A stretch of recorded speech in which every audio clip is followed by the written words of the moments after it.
우리가 공부한 것이 뭐죠?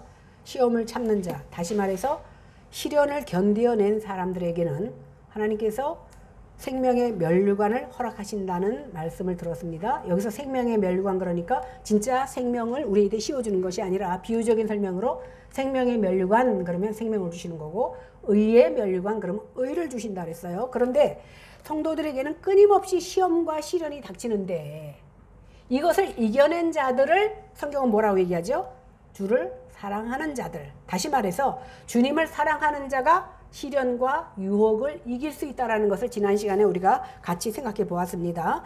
우리가 지금 이 세상을 살아가고 있는데 지금도 역시 공중의 권세 잡은 마귀는 믿는 자라도 삼키려고 웅크리고 있다는 겁니다. 그러나 믿지 않는 사람들의 눈에 보기에는 이렇게 좋은 세상에 여기 와서 앉아있는 우리가 얼마나 답답하고 미련해 보일지라도, 그러나 세상에 보암직하고 먹음직스럽고 지혜롭게 보일지라도 세상의 것을 탐해서는 안 된다라는 것을 지난 시간에 배웠습니다. 그래서 오늘 야고보는 16절에서 이렇게 말합니다. 다 같이 읽어보겠습니다. 시작. 내 사랑하는 형제들아 속지 말라. 여기서 내 사랑하는 형제들아 속지 말라 그랬는데, 그러면 우리가 속고 있는지 아닌지를 점검해 봐야 됩니다. 여기서 점검해야 되는데 뭐로 점검을 하냐? 세상의 것을 가지고 점검하면 되지 않고 오직 하늘에서부터 온 것을 가지고 점검을 해야 됩니다. 왜 그러냐면 세상의 지혜를 가지고는 아무리 똑똑한 사람이라 할지라도 하나님의 지혜를 알 수가 없기 때문입니다. 그래서 우리가 지금 유혹을 받고 있는지 하나님의 은사를 받고 있는지 알려면 무엇으로 점검한다고요? 하나님의 말씀을 가지고 점검해야 되는 겁니다. 지난주에도 우리가 생각해 봤지만 유혹은 어디서부터 옵니까? 자기 마음에 있는 욕심부터 시작된다 그랬습니다. 욕심이 잉태하여 죄를 낳고 죄가 장성하여 사망을 낳습니다. 이 세상의 모든 인간들은요, 자기도 모르게 세상에 보이지 않는 힘에 끌려갑니다. 왜 그렇습니까? 자기 속에 욕심이 있기 때문입니다. 속는 줄도 모르고 따라가고 있는 겁니다. 그러면 내 사랑하는 형제들아 속지 말라 그랬는데 그러면 누구한테 속지 말라는 말씀이냐는 겁니다. 여기서 속지 말라 그랬으니까 누군가가 나를 속이겠다 생각합니다. 그러나 여기서는 누군가가 아니라 바로 자기 자신에게 속지 말라는 말씀입니다. 자기가 자기 자신을 미혹하지 말라는 겁니다. 이 말의 원어의 의미는 뭐냐면 너희는 자신의 길을 잃지 않도록 하라는 겁니다. 하나님에 대한 나의 잘못된 생각, 내 그릇된 경험, 잘못된 사고, 무지함과 오해, 편견 때문에 우리는 나 자신을 속이면서 내 갈 길을 가고 있다는 겁니다. 나 자신에게 속고는 시험을 받을 때 이 시험이 하나님이 주셨다라고 생각한다는 겁니다. 그래서 16절에서 내 사랑하는 형제들아 속지 말라. 누구에게? 너 자신에게 속지 말라. 이렇게 표현을 하고 나서 야고보서는 자기가 알고 있는 사실을 한 가지 열거하고 있는 겁니다. 우리가 살다 보면 그리스도인이라 그래도 세상 사람들과 똑같은 어려움, 더러는 더 큰 어려움을 겪을 때가 굉장히 많이 있습니다. 이런 경우에 우리는 왜 하나님께서 나에게 이런 일을 주셨나라고 생각할 때가 있습니다. 그 생각에 몰두하다 보면 하나님을 원망하게 됩니다. 게다가 그런 일들이 길어지거나 계속되면 도대체 하나님이 살아계신 건지, 도대체 뭘 하고 계신 건지, 왜 나에게 이런 아픔과 고통을 주시는지, 나를 버리셨는가? 아니면 나를 미워하시나? 아니면 도울 힘이 없으신가라는 별별 생각을 다 하게 됩니다. 이런 생각들이 그릇된 생각이요, 자기 자신을 속이는 생각이라는 겁니다. 이미 자신의 욕망으로 말미암아 유혹에 넘어가서 죄를 지은 것인데 하나님으로부터 유혹을 받았다고, 지난주에 안 온 사람들은 잘 모르겠지만 우리말 성경에는 시험이라고 그랬지만 앞절에 있는 시험은 시험이고 12절 이후에 나오는 시험은 유혹이라고 했어요. 그러니까 테스트와 템테이션으로 나뉜다 이렇게 말씀했습니다. 그래서 제가 성경에 나오는 시험을 뒤에는 유혹이라고 여러분한테 말씀드리고 있습니다. 그러니까 자기의 욕망 때문에 죄를 짓고 그 죄 때문에 시험에 빠져 있으면서도 누군가가 나에게 이런 어려움을 줬다라고 착각하는 경우가 굉장히 많이 있습니다. 또 자기가 이런 욕망이 이루어져서 성공하는 경우도 있어요. 그죠? 욕망 때문에 시험에 빠지는 경우도 있고 그 욕망으로 인하여서 성공하는 경우도 있습니다. 그러면 자기 욕망을 정당화하면서 이것이 하나님의 축복이라고 자랑합니다. 그리고 자기 자신과 세상의 헛된 영광에 스스로 속아 넘어가고 있는 겁니다. 왜 이런 말씀을 하셨는지 오늘 본문을 더 자세히 살펴보도록 하겠습니다. 18절 다 같이 읽어보겠습니다. 시작. 그가 그 피조물 중에 우리로 한 첫 열매가 되게 하시려고 자기의 뜻을 따라 진리의 말씀으로 우리를 낳으셨느니라.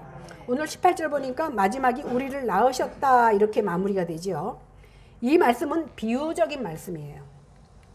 말을 바꿔서 말하면 하나님이 생물학적으로 우리를 낳으셨다는 말이 아니라 우리가 하나님의 자녀 되었다라는 것을 이렇게 표현하고 있는 겁니다. 그런데 하나님이 자식을 낳듯이 우리를 낳지는 않았지만 하나님께서는 우리를 어떻게 낳으셨는지를 뒤이어서 설명해 줍니다. 18절 중간에 보니까 뭐라고 말씀하시냐 하면 진리의 말씀으로 낳으셨다 이렇게 표현하고 있습니다. 진리의 말씀이라는 것이 뭡니까? 하나님의 말씀의 다른 표현이 진리의 말씀인 겁니다. 하나님은 참되시고 진실하시기 때문에 이렇게 표현하고 있는 겁니다. 우리는 다 본질상 진노의 자식으로 태어나서 자기 욕심에 따라서 죄를 짓고 살다가 결국은 사망에 이르는 것이 마땅한 존재들입니다. 그런데 하나님께서 자신의 뜻을 따라 진리의 말씀으로 우리를 낳으셨어. 지난주에도 말씀드렸지만 하나님께 타락한 이후부터 지옥 가는 게 정상인 거예요. 우리는 그 가운데서 우리를 가려 뽑아 주셨기 때문에 그 은혜가 감사한 거예요. 그러니까 지옥 간 사람들이 불평하지 못하는 것은 그것이 정상인 거야. 왜? 아담 이후로 원죄를 타고난 사람은 지옥 가는 것이 마땅한 거예요. 나도 역시 지옥 가야 마땅한데 그 가운데 하나님의 자녀로 뽑아 주셔서 하나님 나라 백성 삼아 주셨기 때문에 감사한 거예요. 이렇게 이것을 다시 말해서 하나님께서 진리로 우리를 낳으셨다라고 표현한 겁니다. 하나님께서 천지를 말씀으로 창조하신 그 능력의 말씀으로 우리를 낳으신 겁니다. 말씀이 육신이 되셔서 십자가에서 다 이루셨다는 그 진리의 말씀으로 우리를 낳으신 겁니다. 그래서 소망이 없던 우리가 그리스도의 십자가로 생명을 얻게 된 겁니다. 그런데 여기서 우리가 두 개의 출생과 결과가 삶과 결과가 대비되는 것을 알 수가 있습니다. 한 가지 출생은요. 지난주에 본 대로 15절에 욕심이 잉태한 즉 죄를 낳고 죄가 장성한 즉 사망을 낳느니라. 죄는 사망을 낳아요. 여기서 죄의 탄생은 욕심이 잉태해서 태어나게 된 겁니다. 그리고 결국은 죽음입니다. 또 이 원리를 신자의 경우에다가 대비시켜 보니까 진리의 말씀이 잉태하면 신자가 나오고 그가 장성하면 영생에 이른다라는 말씀을 드릴 수 있는 겁니다. 이와 같이 여기 두 개의 탄생과 삶이 대비되는 것을 알 수 있는데 요약하면 욕심이 잉태하여 죄가 탄생되는 것이고 진리의 말씀이 잉태되면 하나님의 자녀가 탄생된다 이렇게 말할 수가 있는 겁니다. 이렇게 하나님의 뜻을 따라 진리로 나온 자녀와 욕심이 잉태하여 죄를 낳는 것을 대비하고 있는데 그러니까 이 세상에서 심판을 받아야 하는 자들은 다 자기의 욕심에 끌려서 죄를 낳게 된 거고 사망에 이르게 된 겁니다. 그러나 하나님의 은사를 받은 자는 진리의 말씀으로 거듭나게 되는 겁니다.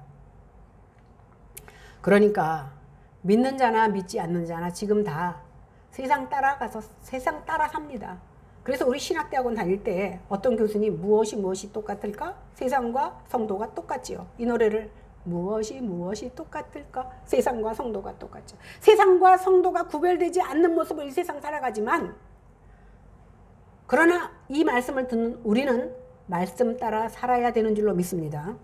시편 73편에 보니까 악인의 형통함을 보고 질투해서 거의 넘어질 뻔하고 미끄러질 뻔했다라고 하는 고백이 시편 73편에는 나옵니다. 오늘 시편 기자가 볼 때에 악인들에게는 남들이 다 겪는 고난도 없고 재앙도 없고 죽을 때 고통도 안 당하고 저들의 소득은 마음의 소보다 더 많고 항상 편하고 재물은 계속 불어난다고 생각했어. 나는 예수를 믿는데도 이렇게 어렵게 사는데 믿지 않는 저희들은 어쩌면 저렇게 형통하는지 모릅니다. 그러니까 내가 깨끗하게 살며 죄를 안 짓고 사는 것이 헛되다라고 고백하게 됩니다. 그러나 마지막 때에 성소에 들어갈 때의 악인의 결말을 보니까, 성소는 하나님 나라죠. 결과를 보니까 어떻게 해요? 저들은 황폐하여 언제 망했는지 알 수 없을 정도로 찌그러져 있다라는 겁니다. 그러나 하나님의 은사를 입은 자들은 날마다 주의 교훈이 끊임없이 그들을 찔러주셔서 결국은 주의 나라로 영접된다는 것을 보고 자기의 무지함을 고백하게 되는 겁니다. 73편에. 그래서 내가 하나님과 가까이 하는 것이 얼마나 큰 복이요, 피난처 되시는 여호와가 내 곁에 계신 것이 얼마나 큰 복인지를 고백하면서 이제 남은 행적은 그리스도를 전파하는 삶의 모습으로 살겠다고 고백하는 것이 바로 시편 73편의 말씀입니다. 이처럼 우리는요, 하나님에 대한 무지 때문에 교회를 수십 년 다니면 뭐합니까? 하나님을 제대로 알지 못하고 그저 나가서 예배만 드리면 예수 믿는다고 말할 수 있는 것처럼 생각하고 있는데, 그러다 보니까 세상 사람들과 다를 바 없는 모습으로 자기 욕심을 따라 세상과 버타며 살려고 하고 결국은 세상 사람들과 똑같은 모습으로 삶을 드리고 있다는 겁니다. 그러나 우리는 세상에서 인정받지 못하고 낮은 자 되었다 할지라도 성소를 소망하며 사는 자는요, 마지막 때에 진정한 승리자가 되는 줄로 믿으시기 바랍니다. 베드로전서 1장 23절을 보면 한번 같이 읽어볼까요? 시작. 너희가 거듭난 것이 썩어질 씨로 된 것이 아니요 썩지 아니할 씨로 된 것이니 하나님의 살아있고 항상 있는 말씀으로 되었느니라. 오늘 말씀에도 연결이 되죠. 우리가 진리로 태어났던 것처럼 우리가 거듭난 것이 썩지 아니할 하나님의 말씀으로 거듭났다라고 했습니다. 하나님의 살아있고 항상 있는 진리의 말씀으로 우리가 거듭나고 살았다는 사실입니다. 그러므로 진리의 말씀은요, 우리의 생명의 원천과 힘이 되어야 됩니다. 왜 그러냐 하면 사람이 복음을 듣고 구원을 얻음으로써 새로운 생명으로 거듭나기 때문입니다. 이처럼 하나님의 모든 말씀은 참되고 진실된 말씀이라는 것을 우리는 믿고 있습니다. 이런 진실된 말씀이 그 사람 속에 임하면 그 사람의 마음을 변화시켜서 하나님의 자녀가 되는 능력으로 되는 겁니다.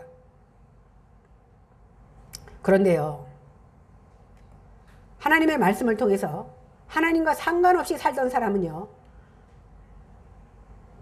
그런 하나님과 상관없이 살던 사람을 그 속에 하나님의 말씀이 임하면 하나님 아버지를 알게 하시고 이제 하나님의 아버지를 아버지로 섬기며 그의 자녀로서의 삶을 살아갈 수 있는 겁니다. 그러니까 하나님의 자녀가 되는 유일한 방법이 뭐예요? 오직 하나님의 말씀으로만 가는 겁니다. 뿐만 아니라 하나님의 자녀가 된 사람은요, 어떠한 모습으로 성장하느냐 하면 하나님의 말씀을 통해서 성장할 수 있는 겁니다. 우리가 대한민국이, 한국교회가 세상 사람들한테 조롱거리가 되고 성도가 성도의 모습을 잘하지 못하는 이유가 무엇인지 압니까? 예수를 믿는다고 수십 년 동안 교회를 다녔지만 하나님의 말씀을 왜곡하고 하나님의 말씀에 대한 무지 때문에 하나님을 제대로 믿지 못한다는 사실입니다. 그러면 하나님께서는 어떤 목적을 가지고 우리를 낳으셨는지 보겠습니다. 18절 앞부분에 보니까 우리로 한 첫 열매가 되게 하시려고 이렇게 설명합니다. 첫 열매가 뭡니까? 구약시대에는 곡식을 가지고, 짐승뿐만이 아니라 곡식을 가지고도 하나님께 제물을 드렸는데 그 드리는 곡식 제물 중에서 가장 좋은 것을 드리는 것을 우리는 첫 열매다 이렇게 표현합니다. 반면에 신약에서는요, 비유적인 말로 해석하고 있는데 그리스도와 연합한 새로운 삶을 첫 열매다 말합니다. 그래서 신약 성도들이 하나님 앞에 드릴 첫 열매가 뭡니까? 자신의 삶이 하나님 앞에 드리는 첫 열매가 되는 겁니다. 따라서 18절 앞부분에서 그가 피조물 중에 우리로 한 첫 열매가 되게 하시려고 하는 말씀은요, 굉장히 놀라운 사실을 내포하고 있습니다. 하나님의 피조물로 창조되었으나 타락해서 버림받았던 인간이 그리스도 안에서 다시 회복되고 마침내 하나님의 자녀로 재창조되는 모습, 이것이 바로 첫 열매의 모습이라는 겁니다.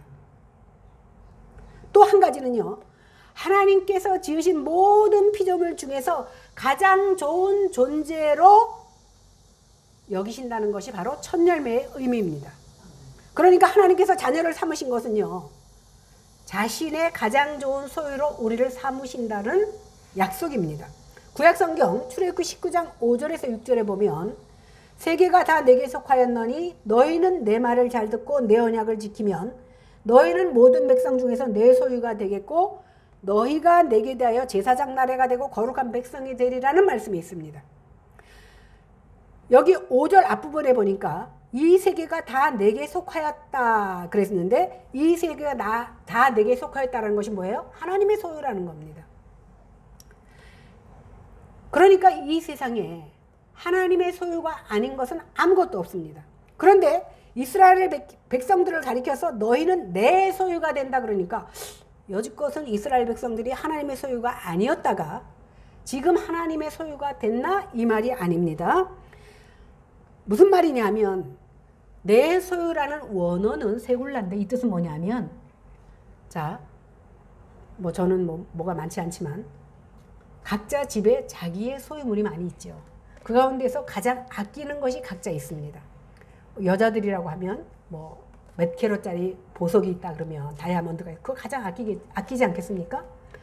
제가 쉬운 설명을 한 거예요. 그러니까 이 세상의 모든 것이 다 하나님의 것인데 하나님께서는 그 중에 이스라엘 된 우리를 가장 소중한 보배로 여기시겠다는 뜻이에요. 그것이 바로 첫 열매의 의미입니다. 그러니까 이스라엘 백성들을 단순히 하나님의 소유, 이것도 내 소유고 이것도 다 내 소유지만 그 소유 중에서 가장 소중한 보배로 삼겠다는 것이 바로 첫 열매로 표현되고 있는 겁니다. 그러면 왜 하나님께서는 우리를 자녀로 삼으셔서 그토록 소중한 열매로 삼으실까 하는 겁니다. 그럴 만한 가치가 있습니까? 우리에게? 없습니다. 구약에서도 누누이 말씀하지만 오늘 보면 18절 중간에 보니까 그 이유를 이렇게 설명합니다. 자기의 뜻을 따라. 하나님 마음대로라는 거예요. 이것은 가장 자유로운 하나님의 뜻입니다. 자신의 자유로운 뜻에 의해서 하나님께서 그리스도인들을 진리의 말씀으로 낳으셨고 그 낳은 자녀를 내가 가진 것 중에 가장 소중한 것으로 삼으신 거예요. 남이 보기에는 하잘 것 없다 할지라도 내가 그것이 소중하다고 하면 소중한 겁니다.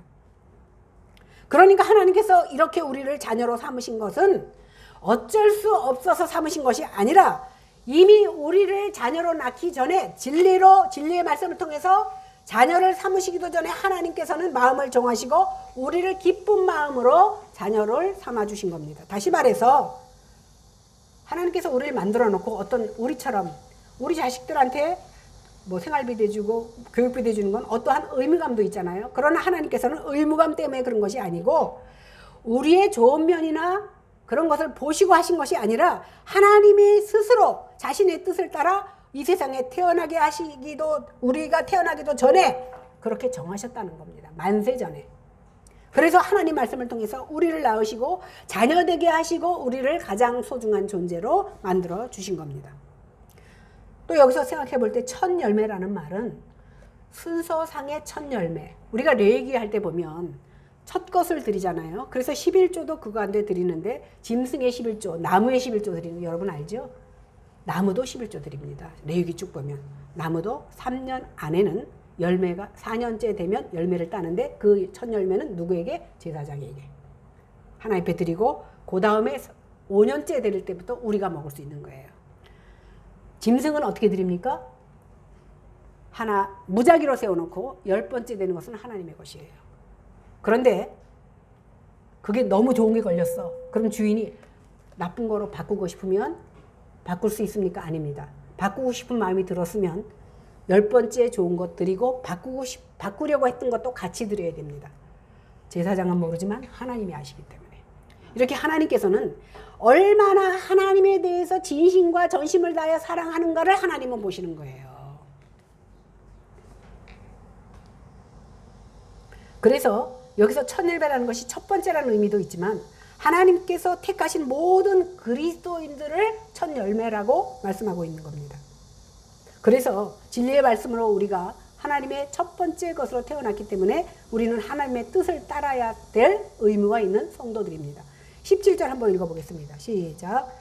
온갖 좋은 은사와 온전한 선물이 다 위로부터 빛들이 아버지로부터 내려오나니 그는 변함도 없으시고 회전하는 그림자도 없으십니다. 17절에서는 하나님께서 우리에게 좋은 것을 주시는 이유를 설명해 주고 있는데, 하나님께서 우리를 자녀로 삼으셨기 때문에 우리에게 좋은 것을 주신다는 내용이에요. 그런데 각양 좋은 은사와 온전한 선물이 우리 그리스도인들에게 주시는데 어디서부터? 위로부터 주신다는 사실입니다. 여기 은사라는 말은요, 하나님이 주시는 선물을 통틀어서 은사로 표현한 겁니다. 또 온전한 선물이라는 것은요, 상하거나 흠집이 없는 것. 하나님께서 우리가 제사를 드릴 때 어떻게 드리죠? 상하거나 흠집이 없는 것을 드리듯이 하나님께서 하나님의 자녀된 우리에게 주실 때도 온전한 것으로, 흠이 없는 것으로 주시기를 원하신다라는 겁니다. 따라서 온갖 좋은 은사와 온전한 선물이 각양 좋고 온전한 선물이라는 것을 말하고 있는 겁니다. 그런데 이것들이 위에서부터 내려오니까 하나님이고 온 우주의 만물의 주인이시니까 저절로 내려온다고 생각하면 안 됩니다. 어디서부터 옵니까? 빛들의 아버지에게서부터 온다고 분명히 말씀하고 있습니다. 여기서 빛들의 아버지 그랬는데, 빛들의 아버지라는 것은 뭐냐면 이 세상의 모든 빛을 하나님께서 만드셨고 창조하셨고 주관하시고 계신다는 것을 분명히 말해주고 있는데, 여기서 빛이라는 것은 보통 우리가 생각하면 해, 달, 별 이렇게 생각하잖아요. 이것이 사실은 우리가 만져보지도 못하고 쳐다볼 수밖에 없는 것들입니다. 그러나 빛의 대표적인 것들로 우리는 꼽을 수 있습니다. 그러면 해, 달, 별이 왜 필요한지 우리가 설명하지 않아도 다 알고 있잖아요. 더군다나 야고보가 편지를 받아보는 그 시대의 사람들은 어떤 생각을 하고 살았냐 하면 해와 달과 별들이 인간의 운명을 결정한다고 생각하고 있었습니다. 그래서 그 서양에 가면 보통 그 별점 보는 사람들, 아직도 남아서 보는 사람들 있지요. 여기서 하나님을 빛들의 아버지라고 표현한 것은 뭐냐면, 그 당시 야고보가 편지를 보냈던 그 당시에 많은 사람들이 해와 달과 별을 내 운명을 결정하는 것이라고 생각했어. 그러니까 이것은 뭐냐면 니네들의 운명을 결정한다고 생각하는 그 빛을 만든 자가 나다 라는 것을 그들에게 알려주기 위해서 빛들의 아버지다 이렇게 표현하고 있는 겁니다. 그러면 결국 뭐예요? 그들의 운명을 결정하는 것은 해와 달과 별이 아니라 해와 달과 별을 만드신 하나님이라는 사실입니다. 이처럼 해와 달, 별을 포함해서 인간이 누린 모든 것을 주관하시고 내려주시는 분이 누굽니까? 바로 우리가 섬기고 있는 하나님이라는 사실입니다. 이런 하나님이 어떤 분인지 17절 하반절에 보니까 하나님을 가리켜 변함도 없으시고 회전하는 그림자도 없다 이렇게 말합니다. 이 말씀은요, 조금 아까 빛들의 아버지와 연결이 돼요. 해와 달과 별은 어떻게 됩니까? 움직이잖아요. 그죠? 별자리도 계절마다 달라집니다. 달도 어떨 때는 초생달이다, 어떨 때는 보름달이다, 일그러졌다가 펴졌다 이렇게 달라집니다. 어떨 때는 눈에 보이지 않을 때도 있어. 그러나 너희가 섬기는 이 빛들은 변하지만, 회전하지만 나는 회전하는 그림자도 없고 변함이 없다라는 사실을 오늘 야고보는 우리에게 알려주고 있습니다. 이것을 통해서 하나님이 주시는 은사와 선물 역시도 변함없는 하나님께서 변하지 않는다는 사실입니다. 왜? 하나님께서 우리를 낳으신 분이기 때문에. 진리의 말씀으로 우리를 낳으신 하나님께서는 당신을 믿는 자를 영원히 멸망치 않고 영원히 자녀로서 너희와 함께 살 것이라는 그 약속, 채워주실 거라는 그 약속대로 우리와 함께 하신다는 사실입니다. 그런데 우리는 어떻게 살아갑니까? 입으로는 예수 믿는다고 하지만 늘 세상적인 욕심 때문에 유혹에 빠질 수밖에 없습니다. 모든 욕심은 어디서부터 시작된다 그랬죠? 나부터 시작되는 거예요. 내 욕심으로부터 시작됩니다. 그래서 믿는 자기 때문에 어디 가면 경건한 척, 거룩한 척 할 수 있지만 속마음이 욕심에 이끌리면 하나님과 멀어질 수밖에 없습니다. 욕심이 있기 때문에 그 욕심을 사탄이 직접적으로 혹은 간접적으로 우리를 유혹할 때 그 유혹에 이끌려서 그쪽으로 기울게 되어 있습니다. 여러분, 가끔 이제 시냇물 같은 데 가면 남자들이 돌 갖고 던지잖아요. 그럼 파문이 막 따다다다 하면서 파문이 일어나는 거 보셨죠? 그런데요, 아무리 그 파문을 잘 일으켜도 운동장에서 하면 안 일어나요. 마당에서는. 물에서만 일어납니다. 그런데 사람의 마음속에는요, 적든 크든 욕심이라는 물이 고여 있어요. 그 욕심이라는 물 속에 사탄이 계속 돌을 던져. 맨 처음에는 막혀서 파문이 아닐 것 같은데 자꾸 움직이거든요. 그래서 사탄이 어떻게 해서든지 우리를 파문을 일으켜서 유혹에 빠뜨려서 하나님과 멀어지게 하고자 하는 것을 지금도 하고 있다는 겁니다. 그래서 사탄의 헬라어의 뜻이 뭐예요? 방해꾼, 회방자예요. 어떤 방해? 하나님 앞에 나가는 것을 방해하고 하나님 앞에 나가는 것을 회방하는 자가 바로 사탄이야. 그래서 사탄의 뜻이 방해꾼, 회방자입니다. 오늘도 사탄은 우리 마음의 속삭입니다. 야, 바쁘잖아. 더군다나 코로나가 이렇게 창궐한데 교회 갈래? 주일이 오늘만 있어? 다음 주도 있어. 다음 주 되면 또 속삭입니다. 그러니까 사탄이요, 무서운 모습으로 나라는데 광명의 천사처럼 나타나서 우리에게 합리적인 모습으로 우리를 설득해 나가는 거예요. 진짜 무서운 것이 뭔 줄 아세요? 가지 말라고 막으면요, 초대교회 때도 보면 핍박이 심하면 성도들은요 더 강한 믿음을 갖게 됩니다. 그러나 정말 그럴싸한 모습으로 사탕을 하나 딱 입에 물려주면 사탕 먹느라고 교회 안 나오는 거예요. 이렇게 욕심은요, 내가 유혹을 남한테 줄 수도 있고 남이 나에게 유혹을 제공할 수도 있습니다. 그래서 그 유혹을 받으면 시련을 겪게 돼.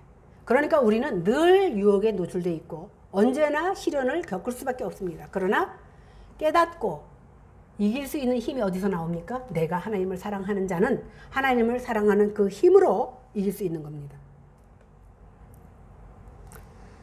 아까 보니까 다른 사람에게서 왔든지 내가 다른 사람에게 줬든지 누구나 시험을 당할 수 있는데 이때 하나님과 멀어지지 않는 방법이 있습니다. 그것이 뭡니까? 인내하는 겁니다. 그런데 이 인내도 이를 꽉 참고 버티는 것이 인내 아닙니다. 진정한 인내는 하나님의 말씀 가운데 하나님께서 주시는 인내로 이길 수 있는 겁니다. 이렇게 우리는 힘들고 어려운 시험에 노출되어 있는데 이것이 내게서부터 비롯된 것이 아니라 하나님이 나를 유혹하셔서 생겼다고 생각하면 그 생각이 바로 나 자신을 속인다는 사실을 우리는 기억해야 될 줄로 믿습니다. 우리가 주변에 보면요, 특별히 욕심 많은 사람들 있잖아요. 일에 욕심이 많든지 무엇에 욕심이 많든지 지위에 욕심이 많든지 명예에 욕심이 많든지 그런 사람들은요 더 부지런하게 뛰기 때문에 그 욕망을 이루는 경우 많이 봅니다. 그러면 그 사람이 욕심 때문에 뭔가를 이루면 성도인 우리가 볼 때도 어떻게 생각합니까? 부러워하는 마음이 생깁니다. 그 부러워하는 마음이 생기는 것의 원천은 뭐냐면 우리 속에도 보이지 않는 감추고 있는 욕심이 도사리고 있기 때문에 그것이 부러운 겁니다. 욕심은요 마치 꽈리를 튼 뱀 같습니다. 하나님의 뜻과 맞지 않는 것이면 아무리 진지하고 유익해 보여도 부러워도 욕심의 결과입니다. 우리는 이런 욕심을 버리는 대신에 하나님의 뜻을 따라 바르게 살고자 하는 욕심을 가져야 돼. 이것이 바로 거룩한 욕심입니다. 세상적인 욕심은 이제 버리고 하나님을 향한 거룩한 욕심으로 우리가 채워져야 될 줄로 믿습니다. 우리가 또 오해하는 게 뭐냐면 내가 생각하기에 선하다, 좋다 이렇게 생각하면 이것을 하나님의 응답으로 생각하는 경우가 많이 있습니다. 그러나 언짢거나 내가 싫어하는 것은 하나님도 싫어하신다고 생각할 경우가 많이 있어요. 그래서 그것을 악하다고 생각합니다. 그러나 이것은 그릇된 생각합니다. 나한테 어렵게 하고 힘들게 하고 내 생각이 악해 보일지라도 그것이 하나님의 말씀에 합당하면 그것이 바로 선인 겁니다. 그렇기 때문에 우리는 나 자신에게 속으면 안 됩니다.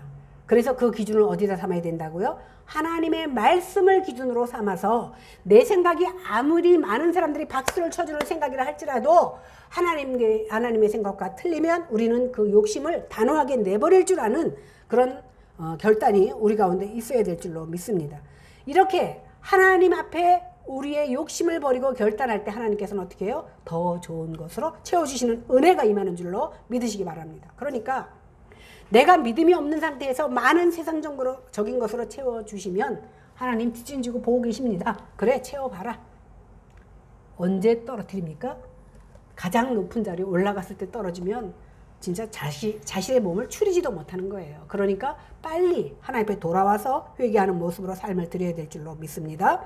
하나님께서는 우리가 살아가는 동안에 내 필요에 따라 그의 의와 그의 의와 그 나라를 구하면 모든 것을 더해주시는 은총을 우리에게 더해주시는 줄로 믿습니다. 왜? 모든 좋은 것을 주시는 하나님의 변함없으신 그 마음이 우리를 자녀로 삼으셨기 때문입니다. 이 시간에 성령 하나님께서 우리에게 은혜를 주셔서 진리의 말씀이 잉태하면 하나님의 자녀가 되지만 욕심이 잉태하면 죄가 태어나서 결국은 사망에 이끈다는 사실을 우리는 기억해야 될 줄로 압니다. 그래서 하나님의 은사는 그리스도 예수 안에 있는 영생임을 깨닫는 귀한 시간 되기를 바랍니다. 그래서 우리가 믿는 믿음으로 살고자 할 때에 여러 가지 시험을 당할 수 있지만 주님을 사랑하는 마음을 가지고 말씀으로 이겨나가는 저와 여러분들이 되기를 주님의 이름으로 간절히 축원합니다. 기도하겠습니다.